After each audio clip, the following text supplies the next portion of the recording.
Poddin My Noggin, hosted by CK Sims, creating a platform to elevate, educate, and heal by creating a space where people can share their stories of struggle, triumph, and redemption.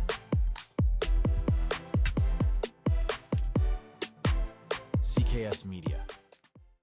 Hello, everyone, and welcome back to another episode of Poddin My Noggin. I'm your host, CK Sims, and this week we are joined by Dr. Orazie Cook. So, welcome to Poddin My Noggin. Thank you so much for being here. Thank you for the invitation. Oh, gosh. Your story, I love. And I really want to dig into it because, as I was mentioning before we started filming, it's two things that are very important in my life. So just so everyone knows, Orazie is the founder of Praline's Backyard Foundation. Now, first time you hear that, I'm thinking sweets and cookies, something like that. But it goes so much deeper, and I think it's so much sweeter than just sweets and cookies when you think about the work that you're doing. So how would you define your work currently? The work at the foundation really is making sure no survivor stays with an abuser out of lack of housing for their pet. That's just the essence of what we do, and what that looks like in tangible terms is that when a survivor reaches out to us, we will immediately provide 7 days of housing for that survivor's pet at any pet boarding facility in the country. While that pet is in a boarding facility, we're looking for a long-term foster for that pet, and our fosters will foster a pet for up to 6 months, just to provide support to that survivor, because what so often happens is the survivor will delay leaving because they don't know what's going to happen to their pet. They're going into an unsure housing situation. It's like, well, what's going to happen to my pet? Am I going to leave my pet here with my abuser, or my mom, or the shelter, whatever my next housing situation may be, may not allow my pet. And so it's like we want to take away that part of the decision. You may stay for a lot of reasons, but don't let it be out of lack of housing for your pet. What a wonderful, and I mean, you said yourself in what you wrote to me that it's a barrier often overlooked. That is not something, and I'll be honest with you, that I had ever computed before when thinking about domestic violence or battered women leaving a situation and that being a part of the process, right? We always think kids, right? Yeah. We always think like financial stability or housing or things like that. We never, I don't know, I'm saying me, I'll say me, not generalize, but I never thought about the pets part. And I think that that's such an interesting call out. So for everyone, I will share this. So for everyone, Orazie and I were scheduled to meet last week. I think it was on Tuesday. However, the Sunday prior to Tuesday, I had to say goodbye to my longtime baby, Mima. I've mentioned her before, my cat. And it was such a sad, sad thing for me to do that I couldn't imagine having this conversation without being a complete emotional mess. I was already an emotional mess, so I don't know how that would have translated. Obviously, I can have conversations about it now, it being a week and a half, things like that. Grieving is weird, but, you know, I love pets and I love animals, and anyone who's cruel to animals is scum to me. Anyone who hits women is also scum to me, just being out there. So it's like the two of them paired together. I gotta know, where did this come from? How did Orazie end up on this path in her life?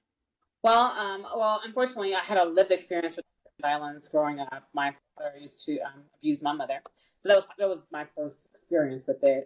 And then when I went on the undergrad, I volunteered at a helpline. Then after I graduated, I went on to volunteer at domestic violence shelter because obviously it was a passion of mine just to help. This was a women's domestic violence shelter at the time. And I would see, I volunteered there for years, and what I would see among a lot of survivors is they would return to the home of their abuser, not to be with their abuser, but because that's where their pet was. And they were concerned about the safety of their pet, and they just missed their pet. They missed their pet was their comfort. We all have our pets. They provide, I say, pets are the best therapy. So they provided that comfort for them, even though they may have been in a sheltered environment and they were safe.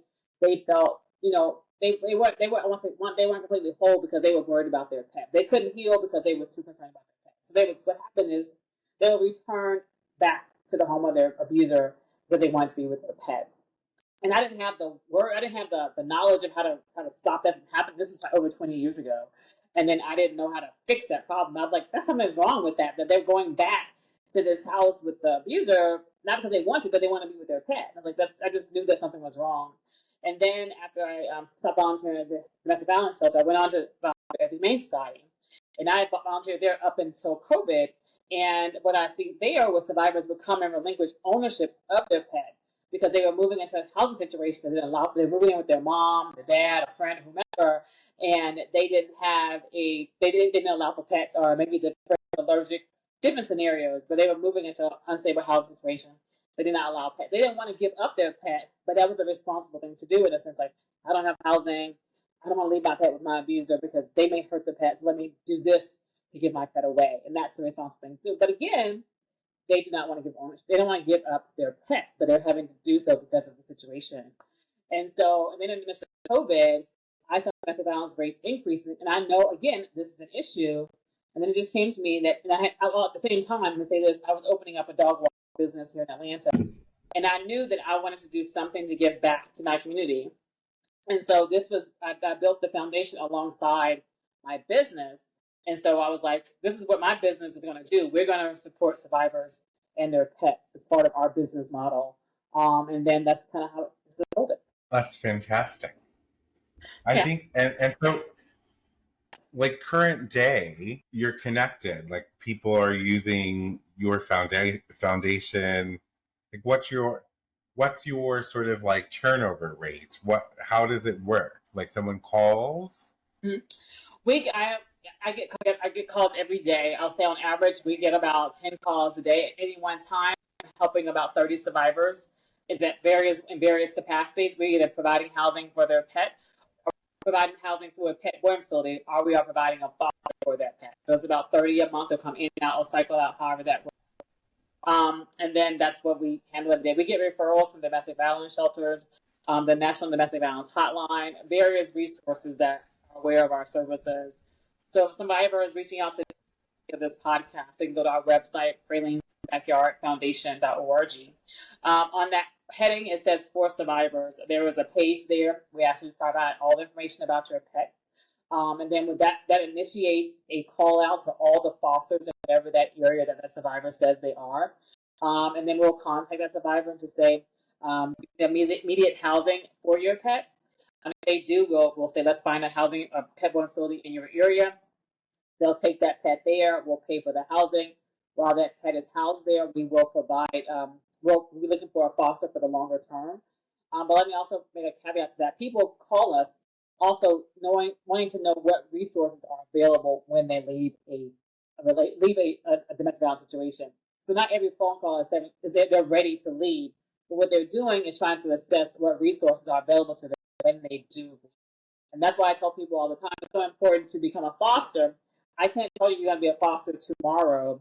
What I'm saying, I can tell us when a survivor reaches out to me, I can say we have fosters in this area. So when you're ready, we're ready to support you in leaving your abuser. I love that. And so you just mentioned too that like they call, it's not necessarily always about a pet. No, well, it's not. But they're trying to know what resources are available to them. It's always about a pet. So yeah.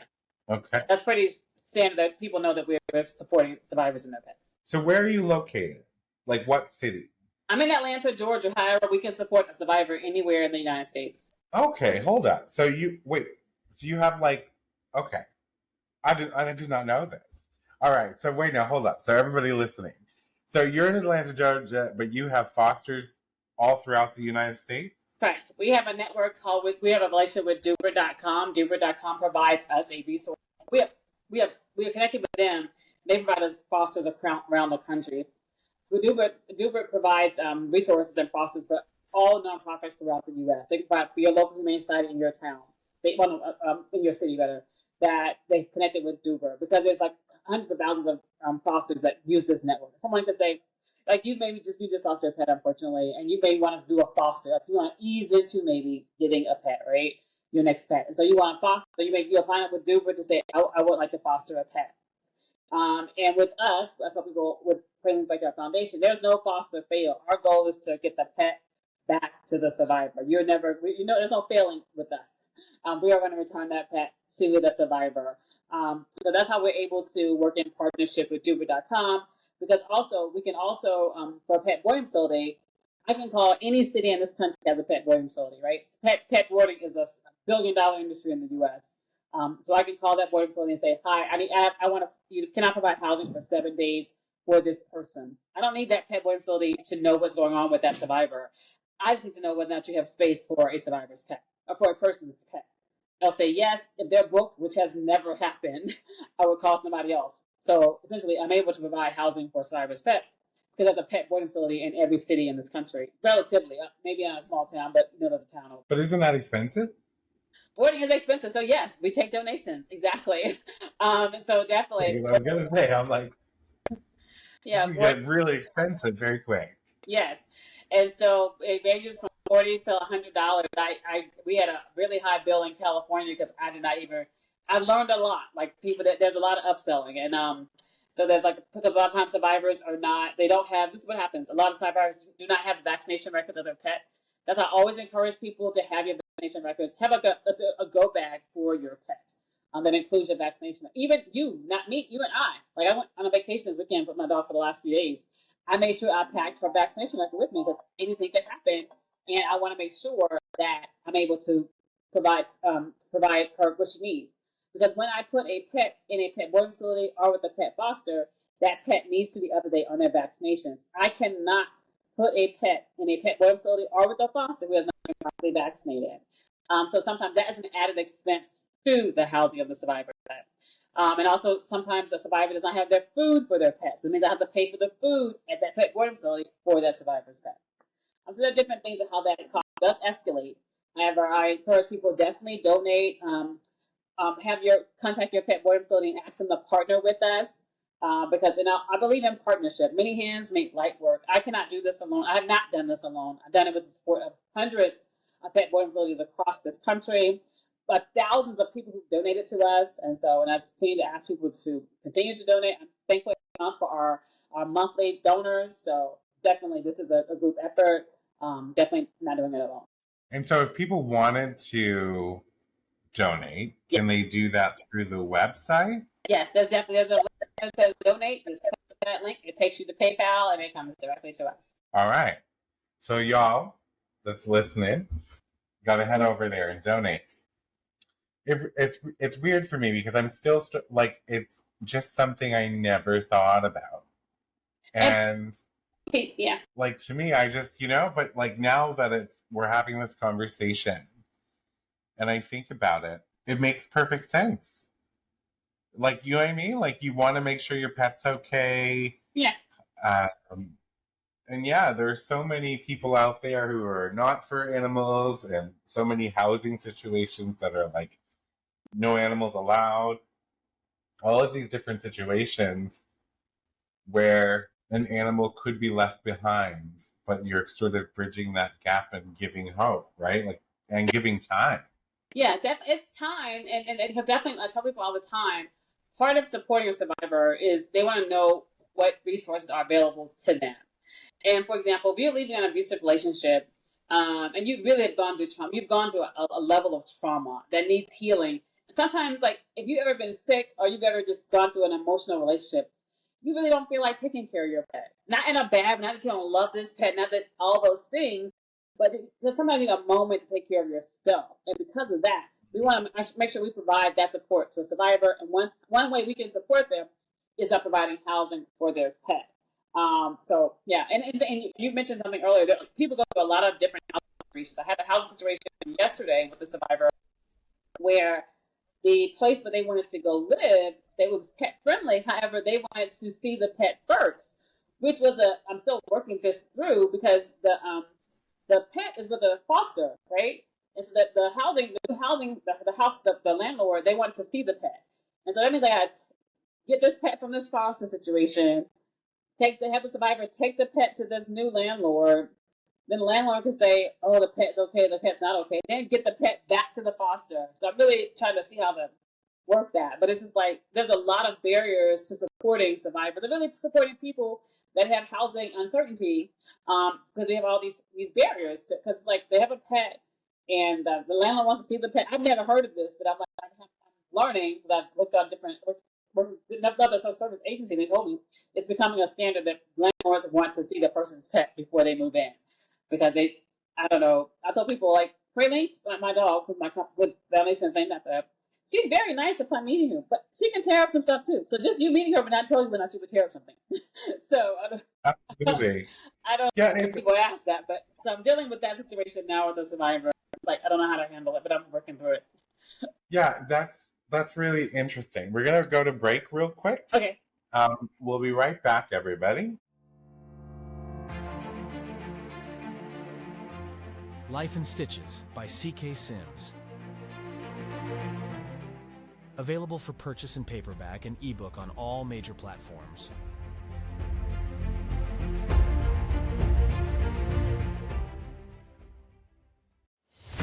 Partner today with CK Sims and Poddin My Noggin to get in front of an audience that cares.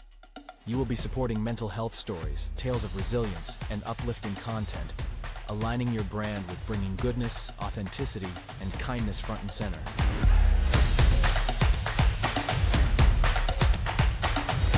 This spot could be yours. Do you have a story of struggle and resilience? One that you want to share with others and possibly help someone through their own struggles? Find the link in the show description and fill out the guest form today.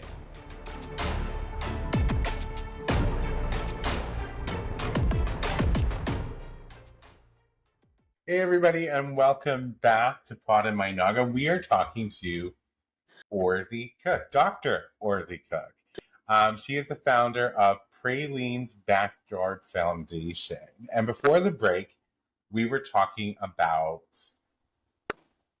just her being awesome, really, and this incredible service that she's offering, not just in Atlanta, Georgia, but like nationwide. So we were talking about the housing crisis and landlords now wanting to see pets in person. Yeah. And I'm assuming that's kind of like meet the pet, see the pet, check the temperament. Yeah. Whatever that may be. I mean, in addition to like the really great work that you're doing, are you finding now, like say in Atlanta, Georgia, so I'm from Canada, I'm in Canada, we have a housing crisis right now. Are you experiencing just the housing crisis in general in Atlanta and around the U.S.? Well, in terms of affordable housing, that is a situation because it's affordable housing, and then there's a lot of as places become more and more pet friendly. There's pet rent, there's pet deposits. All these things are barriers to a person that's going through a financial. It's a barrier for someone with a full-time income and they have a pet. It's just like you got to account for all these other expenses that you may not have had before. But as pets become the standard in housing, people are adding fees onto that because we add fees to everything these days. So I think it's a housing barrier in that sense, and the cost of rental property is very expensive. Not even dealing with buying a home, but just rent is expensive. And then the addition to that rent is pet. So it can be very discouraging for a person that has a pet and they're moving out of a uncertain. And honestly, it really is a barrier. People even leaving in a abusive relationship is trying to find affordable housing. Even if they don't want someone going to shelter, it's like I can't afford to leave. I may have a job, I may have all these things, but rent is expensive. And if you don't have the means for that, so it's like then you make things like, well, I don't want to go in a. I don't even have the means. I'm necessarily going to a shelter, but cannot afford to live independently on my own. So it just really being in this work, I've learned of so many different obstacles to survivors and also to people just in a housing dilemma. Because I get called, I mentioned that my focus is domestic violence survivors. However, and when you see it, when you search for it, it's more so people in crisis will provide housing for their pet. And so people can be in crisis for a number of different reasons that's not domestic violence. They could have had a fire, they could have had an eviction, they could have had a number of different things, and they're considered in crisis, but we don't support those individuals, unfortunately. We're unable to do that. But it's like there are a number of reasons that causes a person that that's in crisis to need housing for their pet. Temporarily, they don't want to give up ownership of it. Yeah, I couldn't imagine being in that situation. That's just that's just compounding. Yeah. On a person's trauma, on a person's current crisis. Mm-hmm. And when we were just talking, I'm having the realization because I'm thinking to myself, I'm like, yes, because the world is gone bananas, if you will, when it comes to the housing crisis and the cost of rent and even just trying to even become a home owner. It's all of it. There's barriers for people who are not in crisis and are doing what 5 years ago would have been considered very well. Now is not considered very well or comfortable. So to me, I'm just also thinking about how with the cost of inflation and how with the barriers to housing, how much more trapped women are feeling from leaving. Yeah. And that makes me not so happy because I get it, inflation, whatever, but at the same time, we should be working towards making safe paths for women to leave. Yeah. And paths where they get to sort of retain some of their dignity and autonomy, all of those things. So yeah, I find this fantastic. And so people who are listening, you go to Praline's backyardfoundation.org, and then you can follow Praline's _backyard on all social media. So I gotta follow for sure. The business that you started, I didn't quite catch what business you started. Oh, dog walking. It's a dog walking business. So dog walking business. And so through that business of dog walking, you decided to support all of these people. How long has this foundation been open, running? 3 years now. So how many people do you think that you would have helped? Oh, we did our annual report in January. I don't know the number off the top of my head. I'll say on average, we've done about 30 people a month since we started. So times 12. So maybe 369, 60. I would say about under 500 every year. So something like that. I'll say I'm not doing math in my head very well, but I'm a little under 500. I'll say, and that's because some numbers are some months are higher than 30. I'm just doing the average, but 30 is like the minimum. So yeah. But that's a lot of people. Yeah. Yes. But our goal is to double each year. So that's the goal. But because I tell people 30, it means 30 to 30 people. It means the world to the people that we do help every month. And so I'm really thankful that we're able to do that. But there is so much more that we aim to do. Like even Red Rover is an awesome organization that supports domestic violence survivors as well. And they have a goal of making 25% of all domestic violence shelters making 25% of all domestic violence shelters pet friendly by 2025. Right now, only 18% of shelters in the U.S. are pet friendly, which means the shelter provides some level of accommodation for the pet, either on site or with partnership with a pet humane society, something like that. So less than 25%. So that means 75% of people that are leaving 75% of people leaving a domestic violence situation that are going into a shelter do not have housing for their pet. That is a huge gap in services that we recognize that the foundation cannot do alone. But again, many hands make light work. So that any other organizations out there or people out there that want to support survivors know that there is a need because we have this huge 75% that still need help. And the Red Rovers campaign is 25% by 2025. That's not even a lot. 25%, it's still 75% of shelters are not.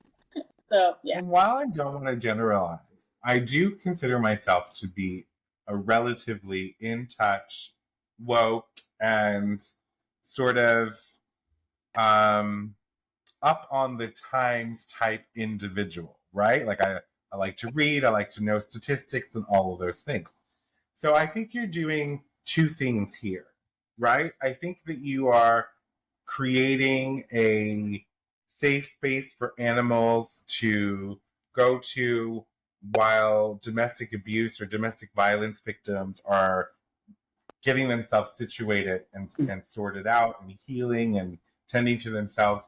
But then also, I think that you're raising consciousness because I don't know if I wish I could do a poll and it could reach 1 million people so we could get some real statistics here. But I don't know how many people would actually think or have actually stopped in the process of when they're thinking about a domestic violence survivor, thinking about the pet. And it's sad because to me, if I was in a domestic violence situation and I had to leave my Mima when she was alive behind, that would be really difficult. And yeah, so like I don't know why I haven't thought of it before or why I haven't connected those dots. I think perhaps maybe if the psychology of it is that you're really so focused on the seriousness of that human being's trauma that you're just thinking, get them out, get them safe, end of story. And we're not pausing to really think of the whole holistic part of domestic violence because it's such a nuanced, multifaceted situation and it's different for every person. It's not one size that fits all. Yeah. And that's part of the goal is to educate 10 million people because just like you, people really did not know or do not know. So our goal is to educate 10 million people. And that 10 million represents the 10 million people each year in the U.S. who experience domestic violence. And I tell people all the time, that's 10 million people that are documented. We know the numbers are much higher than that because every situation does not enter into the law enforcement system, right? So we want to educate 10 million. So we educate 10 million, those 10 million are going to educate one more person. So we'll educate 20 million. So that's why I tell people on our social media, our campaign is always follow, like, and share to help us educate 10 million people. It's not about the follows, it's about building a community who are aware and woke, as you call it. So because when people are woke and they're aware, they're able to make a change in the community. They can advocate for their pet boarding facility to be a housing or a safe haven for a survivor's pet.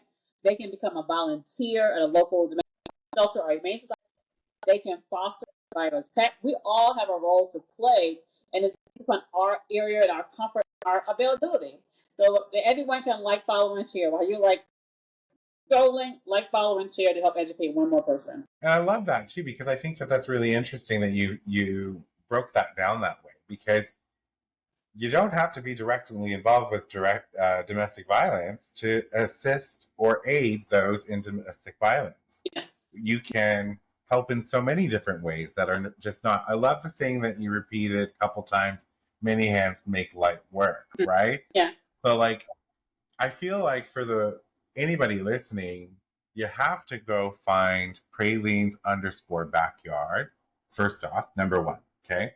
You got to go find it and you have to like, comment, and share every social media platform. That's what we're asking. Yeah. This is what every woman who is experiencing domestic violence and has a pet is asking right now is for you to do that. Okay? So that you can show up. That's very easy. You can show up that way for them. But in addition to that, dig around in your pockets. See if you got $5, see if you got $10, $100, whatever you want to do. Go over to pralinesbackyardfoundation.org and donate. Yep. Because it's such a great cause. And 10 million people, if you're listening, just have the conversation. Did you know that there's an organization that helps domestic violence victims house their pets during transition? Like, did you know that? Yeah. Did you even know or think about prior to right now that this is a thing, right? Had you ever thought about the animal part of when a woman is trying to leave safely, right? And I'm a transparent person, so I'm all about owning my what Steve Farber calls it oh shit moments, right? In public. And so I'm one of those people that, like, if I don't know something or I'm ignorant towards something, I'm the first person to say, okay, I'm ignorant towards this. I want to know more. I want to correct that course. And I think that that's really what you've done here today for me, and I'm hoping for people who have listened as well, is that it's so nuanced.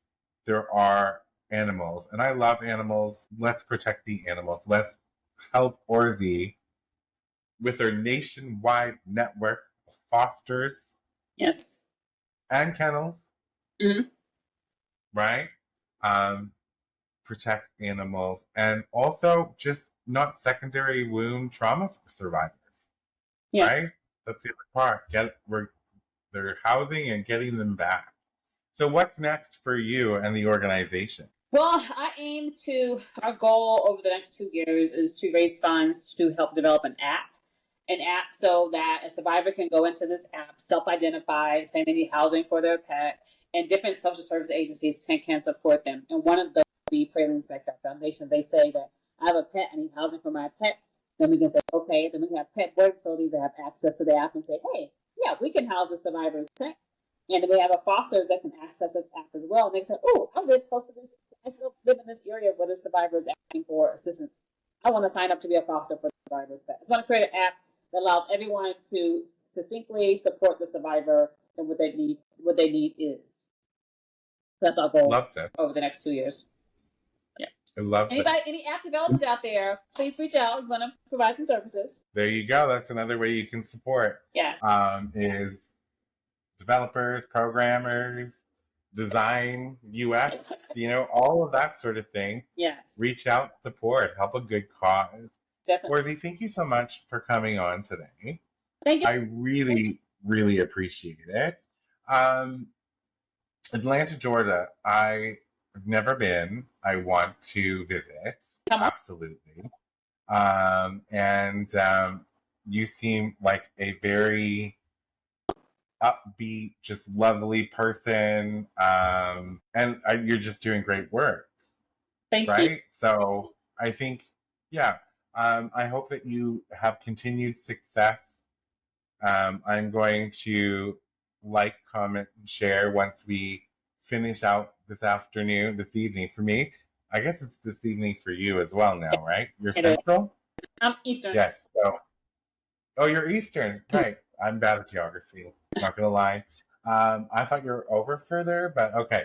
All right. So thank you very much for joining. And for everybody listening, make sure you do go visit pralinesbackyardfoundation.org and follow, like, share Pralines_backyard. And Pralines, just in case anyone missed it, is your dog's name. Yes, exactly. Yes. And she's over here licking herself at the moment. So, yeah. A dog will be a dog, right? Definitely. But they're so cute. All right. Thank you so much for being here. And I wish you all the best in your future endeavors. Thank you so much. Bye-bye. For media and sponsorship inquiries, email info@cksims.com or visit cksims.com and fill out the contact form. Be sure to subscribe so you don't miss an episode. A new episode airs every Saturday. CKS Media.